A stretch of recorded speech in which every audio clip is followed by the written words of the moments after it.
Tom Sowell is my guest. Tom, I've heard you talk about slavery. You probably have read more about slavery than anybody I know. And one of the things you've said is that black people don't realize how far behind we were and how incredible the progress has been. Yes.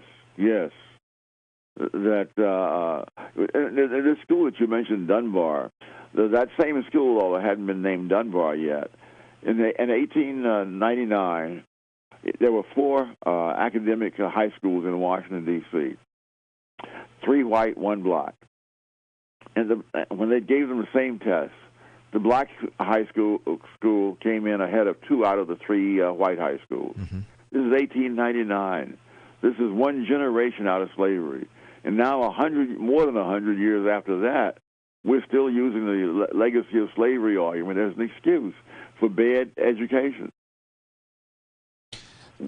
Thomas, why is it that it's so difficult to win the argument about school choice? I'm looking at polls of black and brown parents. They overwhelmingly want school choice. Polls of white Democrats do not. Now, it just seems to me if the route to the middle class is a quality education, and part of your party is saying, I don't care, you're going to an underperforming government school like the one Elder went to, where only 3% can do math at grade level, it seems to me I'm rethinking who my friends are. Absolutely. Unfortunately, there are not enough facts out there, which is one of the reasons I wrote the book. I mean, this book was a bear of a book to produce, by the way. Mm-hmm. I mean, I have data on more than 100 individual schools identified by name in New York City. And all of those schools are in buildings where there's a charter school and a traditional public school being taught, with classes taught in the very same building, with the same ethnic makeup of both schools. So you get a really comparable situation.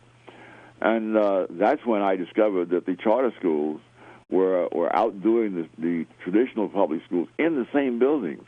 I threw out some numbers that they were averages. And one of the things I discovered, in fact, I discovered this after the book was already printed. 20 seconds, Tom. Huh? 20 seconds. There are 28 classes in which less than 10% of the students passed the math test. All 28 classes were in the traditional public schools. Mm-hmm.